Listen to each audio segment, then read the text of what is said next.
ओम ब्रह्मानंदं परमसुखदं केवलं ज्ञानमूर्तिं द्वन्द्वातीतं त्रिगुणरहितं तस्मैवादिलक्ष्यम् एकं नित्यं विमलमचलं सर्वधि साक्षिभूतं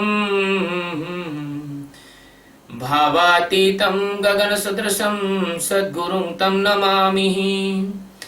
ओम गुरु ब्रह्मा गुरु विष्णु गुरुदेवो महेश्वरः गुरु साक्षात् परब्रह्म तस्मै श्री गुरुवे नमः। ध्यानमूलं गुरुमूर्ति पूजामूलं गुरुपदं मंत्रमूलं गुरुर्वाक्यं मोक्षमूलं गुरुकृपा। सद्गुरु भगवान की जय, स्वामी जी महाराज की जय। शिवोहम। आज हम गीता के 9वें अध्याय का 25वां श्लोक श्री भगवान सद्गुरु की कृपा से ले रहे हैं। भगवान की कृपा इसलिए भी है कि कभी शरीर भी भगवान की कृपा से ही इस काबिल होता है कि हम भगवान के गुणानुवादों का प्रकाशन वाचन कर सकें। यान्ति देवव्रता देवान् पितृयान्ति पितृव्रताः भूताति यान्ति भूतेज्या यान्ति मद्धाजिनो अधिमामः। यान्ति देवव्रताः देवान् पित्रान् यान्ति पितृव्रता भूतानि यान्ति भूतेज्यः यान्ति मद्धाजिनः अपि माम्। उपासना के अनुसार फल का कथन भगवान बता रहे हैं। भगवान कह रहे कि नियम है कि जो देवताओं को पूजने वाले यानी देवव्रता वो देवान यानी देवताओं को यान्ति यानी प्राप्त होते हैं। पितृव्रता जो पितरों को पूजने वाले होते हैं यान्ति वो प्राप्त होते हैं पितरों को, पितरन यानी पितरों को। भूतेज्या यानी भूतों को पूजने वाले भूतानि भूतों को प्राप्त होते हैं। मध्याजिना यानी मेरा पूजन करने वाले भक्त मुझको ही प्राप्त होते हैं। इसलिए मेरे भक्तों का पुनर्जन्म नहीं होता। तो भगवान कह रहे हैं देवताओं को पूजने वाले देवताओं को प्राप्त होते हैं, पितरों को पूजने वाले पितरों को प्राप्त होते हैं, भूतों को पूजने वाले भूतों को प्राप्त होते हैं। मेरा पूजन करने वाला भक्त मुझे ही प्राप्त होता है, इसलिए मेरे भक्तों का पुनर्जन्म नहीं होता। बात कुछ गहरी है। बात कुछ गहरी ऐसे है, भगवान जो सच्चिदानंद परमात्मा जो कि अनंत कोटि ब्रह्मांडों के एकमात्र मालिक हैं, नायक हैं, धारण करता है, आधार है, अधिष्ठान है, यानी ये कहो कि वो सब कुछ है। वो भगवान एक स्पिरिचुअली एक आध्यात्मिक विज्ञान का रहस्य उद्घाटन कर रहे हैं इस श्लोक में। भगवान क्या कह रहे हैं कि यदि आप देवताओं को पूजते हैं तो चूंकि आपकी श्रद्धा, आपका प्रेम, आपकी ऊर्जा उस देवता की तरफ बहती रहती है और आपके मन में उस देवता की छवि अंकित होती चली जाती है, तो आपके अचेतन में वो देवता घुस जाता है, वो धारणा घुस जाती है। तो क्या होता है कि जब आपका कोई संकट काल आता है तो आप उसी देवता को याद करते हैं, बीमार होते हैं तो उसी देवता को याद करते हैं, और जब आप मरने लग जाते हैं तो उसी देवता को याद करते हैं। तो भगवान ने क्या कहा है, अंतमता सुखदा। जब आप उसी देवता को याद करते हैं, उसी छवि को याद करते हैं, उसी स्वरूप को याद करते हैं, तो आपका मन क्या करता है कि आपके अंदर एक चित्र बनाता है, आपके अंदर एक वीडियो बनाता है, आपके अंदर एक बेहोशी लाता है, आपको एक जादू लाता है, आपको एक हिप्नोटाइज करता है मन। और आप क्या सोचते हो कि मैं बस उस देवता से मिलने जा रहा हूं और आपकी मृत्यु उस क्षण में होती है, तो आप मूर्छा के अंदर उस देवता से मिलने के स्वप्न में चले जाते हैं। और जब उस उधर से आपका जन्म होता है तो आप उस देवता को प्राप्त होने का मतलब यह है कि आप उसके अनुसार जिस तरह की योनि है उसमें आपका जन्म होता है। अब आप भैरू भगवान के भक्त हो गए। अब भैरू भगवान को आप प्राप्त हो गए। कुछ लोगों को आपने देखा होगा अपनी जवान काट के काली मैया को चढ़ा देते हैं। तो आपने भैरू भगवान की बढ़िया भक्ति करी तो आपके पास बहुत सारे जन्म उनके हिसाब से रिजर्व है कि आपको भेड़ा बनना पड़े, बकरा बनना पड़े, पाड़ा बनना पड़े, और वो जो भैरू पे शराब चढ़ाई जाती है और शराब के निर्माण में सहायता करने वाले कीट बनना पड़े आपको। कभी कभी क्या होता है कि देवी देवता की पूजा करते करते आदमी का जो दिमाग है वो इतना ट्रेंड हो जाता है, या ये दिमाग का स्वभाव है। आप कंप्यूटर पे बैठिए, आपको सपने में भी फेसबुक के सपने आने लग जाएंगे। ये दिमाग का स्वभाव है, एक सहज प्रक्रिया है। तो क्या होता है, कभी कभी किसी व्यक्ति को भ्रांति हो जाती है, उसको साथ वो देवी देवता भी आने लग जाते हैं, उसको देवी देवता भी आने लग जाते हैं। मैं 10वीं क्लास की परीक्षा देने के बाद उज्जैन आया। उज्जैन में उस दिनों की बात है कि वहां एक मेरे मित्र थे, तो वो एक तांत्रिक थे उज्जैन में, उनको बड़ा मानते थे। नाम नहीं लूंगा क्योंकि किसी का प्रचार नहीं करना है, दुष्प्रचार नहीं करना। और मुझे भगवान से मिलने की बड़ी इच्छा थी, तो मैं उन तांत्रिक के पास गया। उन तांत्रिक से मैंने बातचीत की, उनसे पूछा कि महाराज आपको क्या भगवान के दर्शन हो गए? बोले नहीं, दर्शन तो नहीं, लेकिन सिद्धि हो गई है। तो मैंने पूछा कैसे हो गई आपको सिद्धि? तो उन्होंने बताया कि अमावस की रात में, दिवाली की जो अमावस की रात थी, मैं वहां विक्रांत भैरव है उज्जैन में जिन्हें शराब वगैरह चढ़ाई जाती है, वहां मैं जाता था। तो मैं जब लौट के आ रहा था तो मुझे ऐसा लगा कि सब जगह दिए ही दिए जल गए। तो कभी कभी मन ऐसे चमत्कार घटित करता है जो आपकी आंखों से आप देख लेते हो, लेकिन वो होते सत्य नहीं है। तो उन्होंने ये मान लिया कि उनको हो गया, चमत्कार हो गया, यानी उनको सिद्धि हो गई। तो मैंने उनसे पूछा कि भगवान जब आपको सिद्धि हो गई तो आप मुझे परमात्मा से मिला दीजिए, क्योंकि मुझे भगवान के दर्शन करना है। तो वो बोले कि नहीं नहीं है, अभी तो आप छोटे हो, अभी थोड़ा बड़े हो जाओ। मैंने छोटे बड़े की बात नहीं है, प्रहलाद तो 8 साल के थे, ध्रुव भी 6 साल के थे। मेरे को भगवान से आप मिला दीजिए, मुझे भगवान के दर्शन करना है। तो उन्होंने मेरे से पीछा छुड़ाया, क्योंकि वो तो भगवान से तो मिले नहीं थे और भगवान से मिला नहीं सकते थे, क्योंकि जिस देवता पे शराब चढ़ती हो, मांस चढ़ता हो, भगवान से कैसे, मतलब जो सच्चिदानंद परमात्मा है जो सब में व्याप्त है, तुम उसी को ही उसी का ही शरीर काट के और चढ़ाओगे तो कैसे काम चलेगा? तो वो सब जैसे तैसे, हाँ अगली बार आना, ऐसा करे, पीछे छुड़ाया। मैं नहीं, अभी मिलना है मुझे, तो अगली बार नहीं आऊंगा मैं, अब भी मिलाओ मुझे। तो उन्होंने कहा ठीक है, तो अब बैठो, मैं करता हूं। तो पीछे के दरवाजे से वो भाग लिए। अब मैं भी उनका गुरु था, उस्ताद था, मैं उनके पीछे भागा। अब पीछे भागा मैं, वो उस जमाने की बात है, साइकिल से वो भागे, वहां साइकिल थी उनके पास, और मैं वहां से दौड़ लगाई साइकिल के पीछे पीछे। तो उनको दिखाई नहीं, छुपता छुपाता उनका पीछे करते हुए गया। तो वो एक फ्लैट में रहते थे, तो वहां उस जमाने में कोई 1 रुपया 2 रुपया उनको चढ़ाता था। एक गुलाब का फूल और मुट्ठी भर उनको चावल ले जाते थे। तो चावल तो उनका सेवक जो है वो बटोर के ले आता था, रुपए वो बटोर के ले जाते थे। तो मैंने देखा एकदम घुसा, तो वो नोट गिन रहे थे 1-1 2-2 के।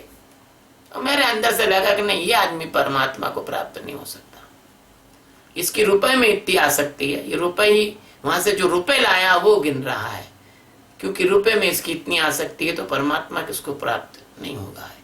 तो मैं वहां से चला है। तो इस प्रकार से लोगों को, आंतरिक तांत्रिक लोगों को भी ऐसी कुछ भ्रांति भी हो जाती है, और वो कुछ इस ढंग से कहते हैं बात को, संकल्प से, ताकत से, कि सामने वाला जिसका कमजोर संकल्प का आदमी होता है वो उनसे दब जाता है। तो जो इस प्रकार से जो देवी देवताओं को जो पूजते हैं, उनकी जो देवी देवताओं की जो छवि होती है वो उनके मन बुद्धि चित्त पर अंकित हो जाती है, दृढ़ रूप से अंकित हो जाती है, मजबूती से अंकित हो जाती है। यही तो कारण है कि सभी लगभग 99% लोगों के अंदर कोई ना कोई देवी देवता की छवि मजबूती से अंकित है, और सदगुरु तोड़े तो तोड़े कैसे? कई बार तो गुरुओं को उनके देवी देवता का समर्थन करके धीरे धीरे लाके फिर बाद में तोड़ना पड़ती है। तो छवि अंकित हो जाती है उनके दिमाग पर, और उनके दिमाग पर जब छवि अंकित हो जाती है तो मन का एक जो कोना होता है, उनके ही मन का एक कोना, उनका ही मन वो देवता बनकर उनके सामने ध्यान में आ जाता है। कभी कभी प्रत्यक्ष खड़ा हो जाता है, सामने खड़ा हो जाता है। अब आपको हमने तो सब देखा है, दर्शन किया है, अब हम आपकी बात कैसे माने? कहा भैया 3D भी तो पिक्चर दिखता है। ऐसे मन जो है ना जाने कितनी डी बना के खड़ा कर देता है। पागल को भी तो दिखता है, पागल भी बात करता रहता है खंबे से, पागल को खंबे में इंसान दिखता है। ऐसे वो एक मानसिक विक्षिप्तता जिसको कहते हैं, उस स्थिति में जब वो आते हैं तो कभी कभी प्रत्यक्ष भी उनका मन उनको दिखाने लग जाता है और भ्रांति उत्पन्न कर देता है। और ये मन का जो जाल है ये बड़ा जादू भरा है, बड़ा मीठा जादू है। तो मन, जैसे नींद में आप सपना देखते हो, ऐसे मृत्यु के बाद भी नींद का सपना जैसा उसका मनोराज्य हो जाता है। वो उसी देवता के लोक में जाने को तैयार हो जाता है और उसका मन उस देवता के लोक का सृजन भी कर देता है और वो उस लोक में चला भी जाता है। बिल्कुल ऐसा ही पितरों की उपासना करने वाले को होता है। वो फिर पितर उसको दर्शन देने लग जाते, बोले मेरे को तो दादी जी दिखी थी सपने में। वो कहे मेरे को तो दादाजी ने आकर प्रत्यक्ष बचाया भैया, मेरा एक्सीडेंट हो रहा था। ऐसे उनके जीवन में छोटी मोटी मनोराज्यिक घटनाएं जिनमें उनकी दृढ़ता और बढ़ती चली जाती है, ऐसे उनके जीवन में होती जाती है, जो होती तो भ्रांति है लेकिन उसको लगता है कि वो ये कर रहे हैं। इसी का फायदा बाबा लोग उठा लेते।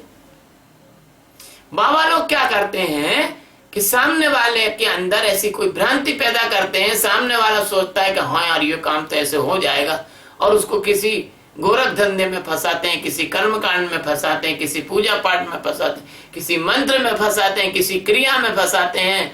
और ऐसा करने से अगर हो जाता है काम तो बाबा कहते हैं हमने कराया, और नहीं होता तो कहते यार तुमने तो मंत्र पढ़ने में भूल कर दी और फलानी चीज ऐसा हो गया, इसलिए हो गया। एक बार क्या हुआ कि शेख चिल्ली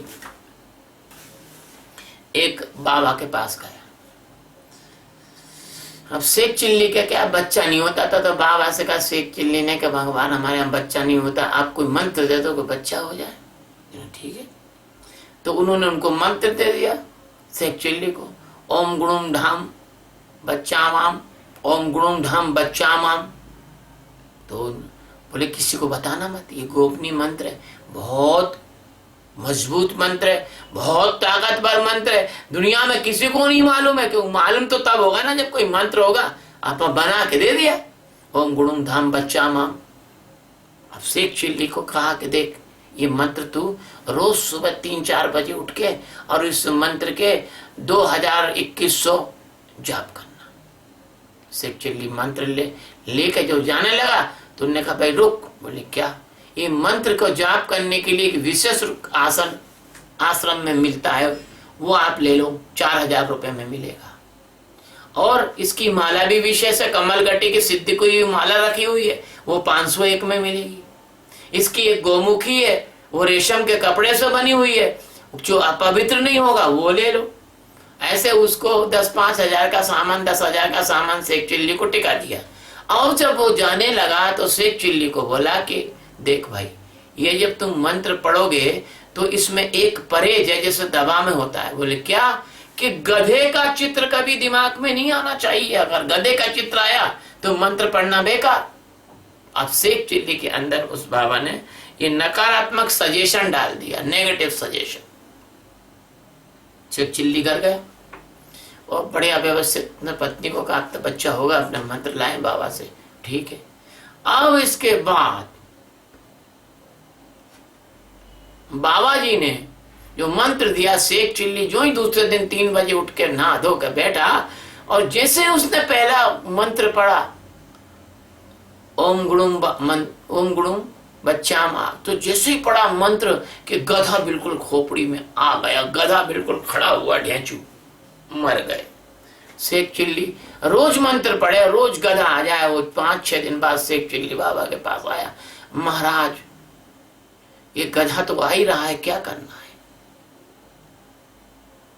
तो महाराज ने कहा अब हम कुछ नहीं कर सकते, क्योंकि वो मंत्र तो एक ही बार दिया जाता है, और अगर तुमने उस मंत्र को अगर तुमने खंडित कर दिया तो अब हम कुछ नहीं कर सकते। तो ऐसे ये तुम्हारे देवताओं को पूजने और पितरों को पूजने में ऐसा मन तुम्हारे अंदर जाल फैलाता है, जैसे नींद में सपना आता है, ऐसा मृत्यु के उपरांत भी जिसने मृत्यु को जाग के जिया हो वो जानता है कि जैसे नींद आते समय मन के विचार चित्रों में बदलने लग जाते हैं नींद के समय, ऐसे मृत्यु के समय एक वीडियो चलने लग जाता है, अंदर जीवन का पूरा वीडियो चलने लग जाता है। तो उसमें तुमने उस पितर को या देवी देवता को खूब प्रेम दिया है, खूब पूजा की है, खूब भजा है, खूब उसके लिए नाचे हो, खूब ढोल बजाया है, खूब तुमने उसके पूजन सामग्री जैसी चाहिए वैसी चढ़ाई है, मिठाई चाहिए तो मिठाई चढ़ाई है, केसर चाहिए तो केसर चढ़ाई है ना, और तुमने मान लो कि बकरा चाहिए तो बकरा चढ़ाया है, मुर्गा चाहिए तो मुर्गा चढ़ाया है, तुमने जो कुछ उसको चाहिए वो सब विधि विधान उसके पुरोहित ने जो कहा वो सब किया है। तो वो तुम्हारी जो छवि है देवी देवता की, वो तुम्हारी खोपड़ी में से रीजनरेट होती है, दोबारा से जनरेट होती है, और जब वो रीजनरेट होती है तो तुम उस देवी देवता के उस काल्पनिक चित्रों और काल्पनिक विश्वासों में जो मन जो है तुम्हें दिखाता चला जाता है, उसमें तुम भ्रमित होते चले जाते हो, और तुम्हारा जो जीवात्मा है उस कल्पना के लोक में चला जाता है, जो है ही नहीं। तो ऐसे जो है पितर को पूजने वाले मरणोपरांत पितर लोक में जाने की जो भ्रांति होती है उसमें आ जाते हैं, अर्थात स्वप्न लोक सा बनाकर, और मृत्यु के उपरांत वो फिर पुनर्जन्म ले लेते हैं। उनको पता नहीं रहता कि उन्होंने पिछले जन्म में किसको पूजा था। ऐसे ही भूत, पलित, तांत्रिक, मांत्रिक, योगिनी, यक्ष, गंधर्व, ये जितनी कल्पनाएं उनका यही हाल होता है। एक महाराज जी थे साहब, नाम हम फिर भी नहीं बताएंगे उनका, वो साहब विभिन्न प्रकार की साधनाओं के पैसे लेके बकायदा रसीद काट के साधना कराते थे। उनने कहा कौन सी यक्षिणी साधना, उन्हें 5001, उस जमाने की बात है, 90-91 की बात है भाई, ये 5000 बहुत होते उस जमाने में। उनने कहा कुबेर साधना, उनने कहा 11,000 रुपए। उनने कहा कि यक्षिणी साधना, उनने कहा कि ये, उनने कहा कर्ण पिशाचिनी साधना, उनने कहा कि 7,001। उनने कहा कि भैरू साधना, उनने 21,000 रुपए।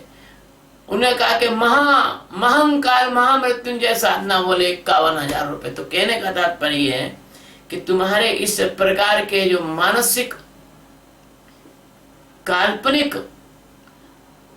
और जो प्रोजेक्शन करने की जो क्षमता है, इसका दुरुपयोग ये चतुर चालाक धर्म के ठेकेदार कर लेते हैं, है ना। और भगवान कहते हैं कि तुम इस तरह से, ये इसका विज्ञान है। भगवान का कहना कि जो है देवताओं को पूजते हैं वो देवता के लोक को प्राप्त होते हैं, पितरों को पूजते हैं वो पितर के लोक को प्राप्त होते हैं, भूतों को पूजते हैं वो भूतों के लोक को प्राप्त होते हैं। तो ये भगवान के कहने का एक साइंटिफिक, एक वैज्ञानिक विश्लेषण ये है कि चूंकि तुम्हारा मनी राम बहुत चतुर है कल्पनाएं बनाने में, तुम्हें विश्वास दिलाने में। अरे क्या बात करते हो, मन इतना चतुर है कि जरा सी चूक में तुम जिंदगी भर रोते हो, जिंदगी भर रोते हो एक जरा सी चूक में। एक बार क्या हुआ कि शेख चिल्ली जो है पत्नी के पास सो रहा था, रात को 12-1 बजे पत्नी ने हाथ डाल के देखा, इधर तो शेख चिल्ली बिस्तर पे से गायब था। तो पत्नी ने कहा कहाँ गया, थोड़ी देर इंतजार किया, कहीं लघुशंका बाथरूम में गया होगा, नहीं आया। तो फिर पत्नी ने ढूंढ मचाई, क्योंकि बड़ा मकान था, सब जगह ढूंढा, एक कमरे में, बाथरूम में, लेटरिन में, कहीं मिला नहीं वो। तो तलघर में जाके जब पत्नी ने देखा टार से, तो शेख चिल्ली एक कोने में बैठ के सुबह सुबह कर रो रहा था। तो पत्नी ने पूछा क्या हुआ? बोले कुछ नहीं, कुछ याद आ गए। बोले बताओ हुआ क्या अगर जानू? तो उसने कहा कि जानू आपको मालूम है? बोले क्या? आज अपनी शादी के 20 साल हो गए। तो बोले हाँ। बोले जब अपना प्रेम हुआ था और तुम्हारे साथ गड़बड़ सड़बड़ हो गई थी तो तुम्हारे पिताजी ने मेरे सीने पर बंदूक रख के कहा था कि या तो तू उससे शादी कर ले, नहीं तो मैं तेरे को 20 साल की जेल भेज दूंगा। तो जानू आज 20 साल हो गए, अगर मैं जेल जाता तो आज मैं छूट गया होता। ऐसे तुम जरा से गलत निर्णय करने पर जीवन भर पछताते हो। जेल तुम्हारे लिए ठीक रहती, गलत जीवन साथी से तुम्हारे लिए जेल ठीक रहती। इसी तरह से गलत देवी देवता के पूजन से तुम नहीं पूजो तो ही अच्छा है। नास्तिक अच्छे तुम। क्यों? कि जो मैं ऐसा कहना नहीं चाहता लेकिन मुझे कहना ही पड़ेगा कि जो पति पत्नी एक दूसरे को प्रेम न दे सके, जो गुरु अपने शिष्य को ज्ञान नहीं करा सके, जिस देवी देवता के पूजन करने से जन्म मरण से मुक्ति नहीं हो सके, उससे तो नहीं करना अच्छा, उससे तो नहीं ही करना अच्छा। तो भगवान क्या कह रहे हैं इसमें कि ऐसे ही जो भूत हैं, पलित हैं, तांत्रिक है, योगनी है, यक्ष है, गंधर्व है, इसकी जो भी पूजा करता है उसका भी यही हाल होता है। अब हम आपको बताएं कि भूत की पूजा जब की जाती है तो भूतों की पूजा अक्सर शमशानों में की जाती है। और भूत क्या खाते हैं? भूत तो मांस, शराब, अंडे, मुर्गे यही खाते हैं। तो जो भूतों की पूजा करने वाले होते हैं वो मांस, शराब, अंडे, मुर्गे भूतों को चढ़ाते हैं और उसका प्रसाद रूप में खुद खाते हैं। तो जो आदमी शराब पिएगा, मांस खाएगा, भूत की पूजा करेगा तो वो तो जिंदा ही जिंदा भूत जैसा जीवन हो जाएगा उसका। अब तो मरने पर तो होना ही है, जिंदा में ही हो जाएगा वो तो। ऐसे ही जो पिशाचों की पूजा करते हैं, पिशाच क्या करते हैं? खून पीते हैं। एक ऐसी कल्पना है भाई, ऐसे नहीं कि तुम समझना नहीं कि ऐसे होते नहीं है ना भूत न पिशाच कुछ नहीं, लेकिन लोगों के मन में पिशाच की कल्पना है कि वो खून पीते हैं।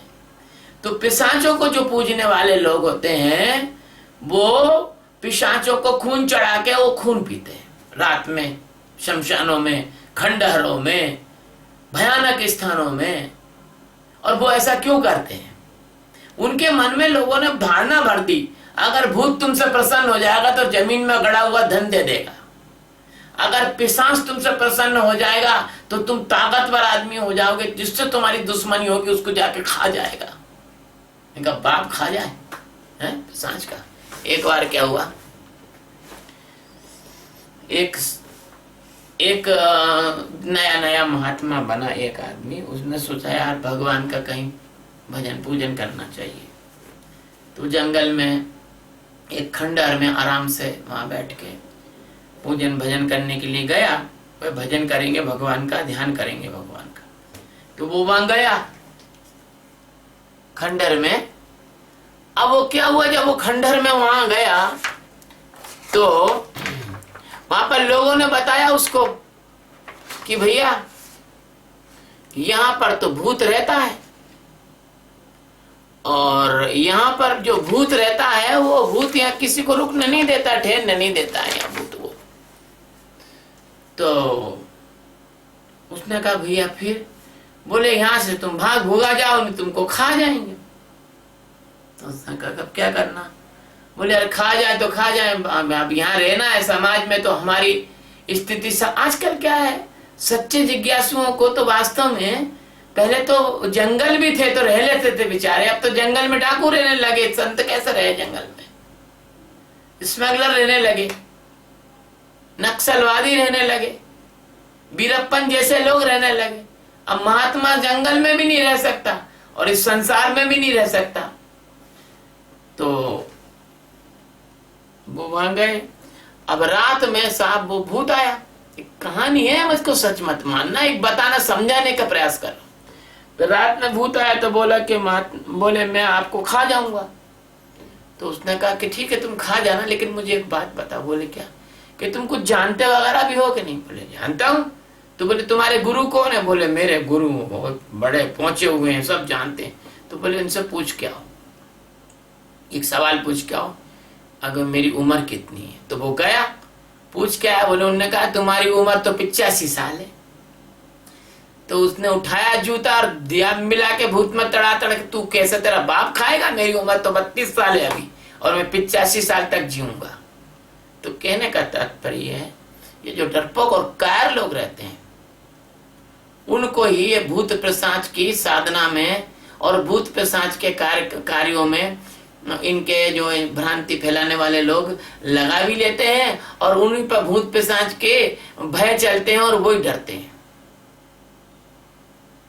वही डरते हैं। और अब क्या हुआ, शेख चिल्ली का एक किस्सा और याद आ गया कि एक बार क्या, शेख चिल्ली बड़ी बहादुरी की बातें करा करता था, लेकिन मन में उसके रहे भय। तो शेख चिल्ली कहेगा अरे कोई भूत वूत होते नहीं यार, क्या बात कर रहे हो? शेख चिल्ली बढ़िया चूड़ीदार पजामा और मोटा खादी का ये मोटा कपड़ा आता था, मजबूत, वो उसका कुर्ता पहनता था लंबा घुटने से नीचे तक।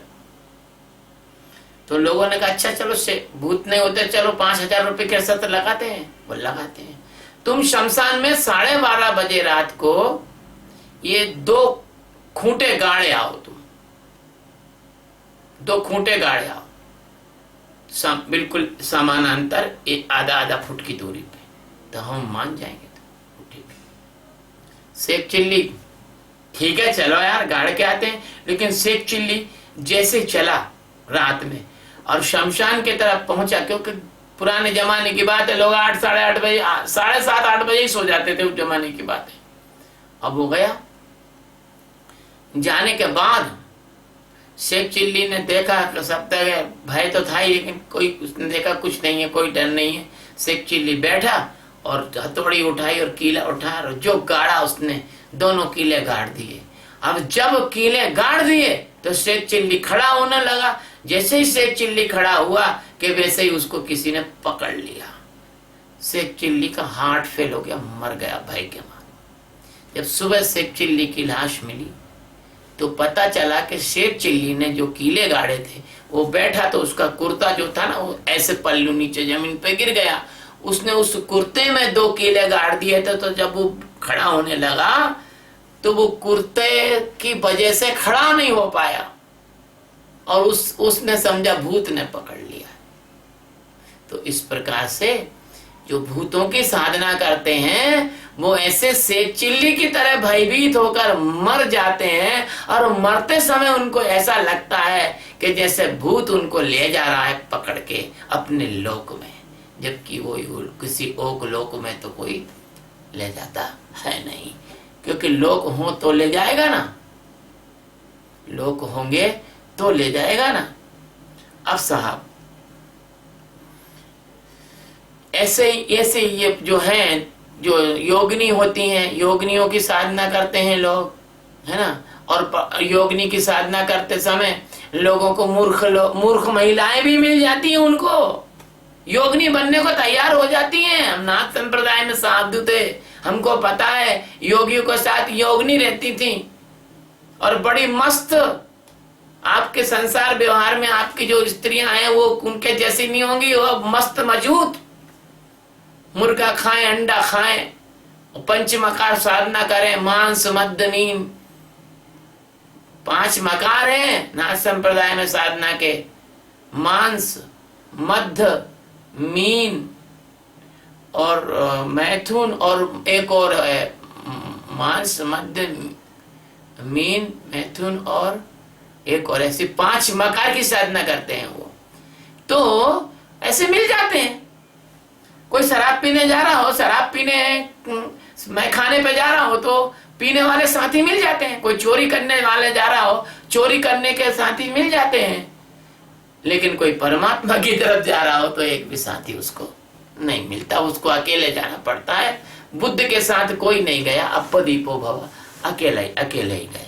तो ऐसे ही यक्ष हुए, गंधर्व हुए, ये जितनी भी काल्पनिक देवी देवताओं की जो साधना है, इनकी बड़ी पद्धति है। आओ भैया, ये मोटी पुस्तक मिलेगी आपको, यक्ष साधना पद्धति, ये मोटी पुस्तक भूत साधना पद्धति, ये मोटी पुस्तक शमशान जगाने की विधि,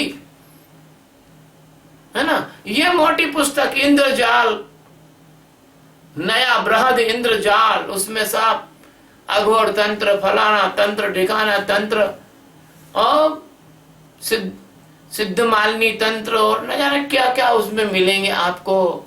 तो इस प्रकार से ये बहुत बड़ी भ्रांति का जो जंजाल है, उसकी तरफ भगवान इस श्लोक में संकेत कर रहे हैं कि मन के विचारों का जो जाल है, उसमें एक एक विचार अपना अपना साम्राज्य स्थापित कर देता है।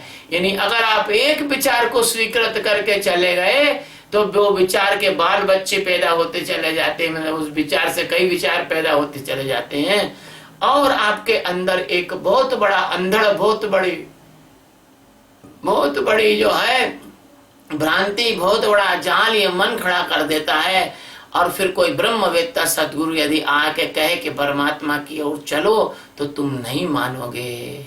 क्यों नहीं मानोगे? क्योंकि भगवान कह रहे हैं कि यान्ति देवव्रता देवान पितृ यान्ति पितृव्रता। तुम्हारी तो आदत पड़ गई देवता की पूजा करने की, तुम हमारी बात मानने वाले नहीं हो। और पितरों की पूजा करने वाले पितरों की पूजा करेंगे, वो ब्रह्मवेत्ता की बात मानने वाले नहीं है। क्योंकि उनको कितना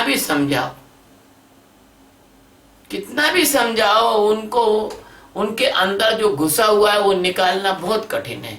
इसलिए सदगुरु को सबसे ज्यादा तो ये अंदर घुसे हुए ये तुम्हारी धारणा है, इनको निकालने में समय लग जाता है सदगुरु को काफी। तुम कहते ना ज्ञान क्यों नहीं हो रहा? ज्ञान तो इसलिए नहीं होता है तुम लोगों को कि तुमने जो बचपन से अभी तक जो सीखा है, उस सीखने को भुलाना पहले पड़ता है, पहले उसको भुलाना पड़ता है।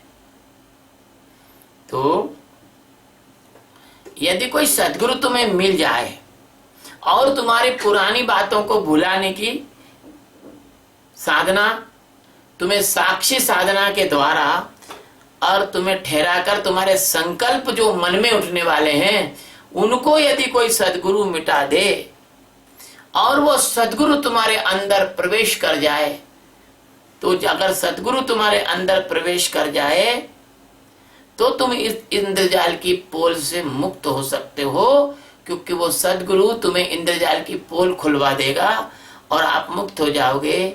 इसलिए यहाँ पर भगवान कहते हैं कि माम यानी मुझको, है ना, मुझको मध्याजिनहा, मेरी पूजा जो करता है, तो मैं नाम यहाँ पर परमात्मा है और पूजा नाम यहाँ पर खोज है। ऐसी साधना जिसके द्वारा आप अंदर अपने मौजूद परमात्मा सच्चिदानंद को जानने का प्रयास करते हो, भगवान सच्चिदानंद को आप जानने के लिए उत्तरोत्तर अंदर गहराई में उतरते हो, ऐसे साधना को कहते हैं भगवान का यजन पूजन। और उसमें फिर पुनर्जन्म नहीं होता। जैसे भूतों की पूजा करने की अलग विधि होती है, जैसे प्रेतों की पूजा करने की अलग विधि होती है, जैसे कुबेर की पूजा करने की अलग विधि होती है, जैसे लक्ष्मी की पूजा करने की अलग विधि होती है, जैसे देवी देवताओं की पूजा करने की अलग विधि होती है, ऐसे भगवान की पूजा करने की विधि है आत्म साक्षात्कार को पाने के लिए साक्षी का ध्यान करना। जब आप भगवान का पूजन करते हैं और अपने सद्गुरु को ही सबसे ज्यादा महत्व देते हैं और मैं और मेरा इसको पृथक पृथक पहचान भगवान सद्गुरु आपको कराते हैं, तो जैसे आप व्यवहार में बोलते हैं कि मेरा पेन, मेरा चश्मा, मेरी शर्ट, मेरा पैंट, आपको ये ज्ञान हो जाता है कि वास्तव में जो मैं है वो मेरा नहीं है, मेरा मैं होता नहीं, मैं हूँ सच्चिदानंद, स्वयं आत्म प्रकाश विभू, सगुण निर्गुण से भिन्न। तुम्हारा मैं जो है वो अलग है और तुम्हारा मेरा जो है वो अलग है। तो भगवान जब सदगुरु आपको इन सब से पृथक करके आपके उस मैं में ठहरा देते हैं, आपके शिवोहम में ठहरा देते हैं, आपके सोहम में ठहरा देते हैं, आपके तत्वमसि में ठहरा देते हैं, ऐसे भगवान सदगुरु इंद्रियां, मन, बुद्धि और चित्त अहंकार को एक एक करके आपको दिखाते हैं। और जब आप जिसको भी देखते हो उससे आप अलग हो जाते हो। ऐसी साधना करते करते जब आप उनसे अलग होकर अंत में आपके स्वरूप ही आपका बच रहता है, उस स्वरूप में जैसे ही आप प्रवेश करते हो वैसे ही आप परमात्मा सच्चिदानंद में समाहित होकर, और इस तरह से ये जो विधि है ये भगवान का सच्चा भजन है। आप सदा सदा के लिए मुक्त हो जाते हो। तो भगवान कहते हैं कि हे अर्जुन, इस प्रकार से जो मेरी साधना करता है उसका फिर पुनर्जन्म नहीं होता, उसका फिर जन्म नहीं होता। वो जन्म मरण से मुक्त ऐसा हो जाता है कि परमात्मा हो जाता है। परमात्मा का काय को जन्म, काय का जन्म परमात्मा का, है ना। इसलिए अब आपकी मर्जी है, भगवान ने तो बता दिया। अब आपकी मर्जी, तो आप देवताओं की पूजा करो, और चाहे आप भूतों की करो, चाहे पितरों की करो, चाहे डाकनी की करो, चाहे पिशाचनी की करो, चाहे कुबेर की करो, चाहे यक्षिणी की करो, चाहे कर्ण पिशाचनी की करो, चाहे योगिनी की करो, चाहे शमशान जगाओ, और चाहे तुम कहीं भी किसी भी देवी देवता की पूजन करो, लेकिन बिना आत्मज्ञान के प्राप्त किए तुम्हारा जन्म मरण से मोक्ष या मुक्ति नहीं हो सकती, नहीं हो सकती, नहीं हो सकती। सदगुरु भगवान की जय। ये वीडियो YouTube पर अपलोड किए जाते हैं। मेरा निवेदन है आप सबसे हाथ जोड़कर कि आप इसको सब्सक्राइब कर लें, और ये सच्चा जो ज्ञान है ये तुम लोगों को सबको सुनवाएं। आप लोग अपने रिश्तेदार, अपने मित्र, अपने पड़ोसी, अपने हितैषी सबको। हो सकता है कोई सूरमा हिम्मत करके इन सारी जंजीरों को तोड़ के, इन देवी देवता के चक्रों को छोड़ के, अपने अंदर मौजूद रमयंती इति रामा भगवान परमात्मा सच्चिदानंद को प्राप्त करने के लिए हमारे पास आ जाए तो हम आपके बहुत आभारी रहेंगे। और भगवान परमात्मा भी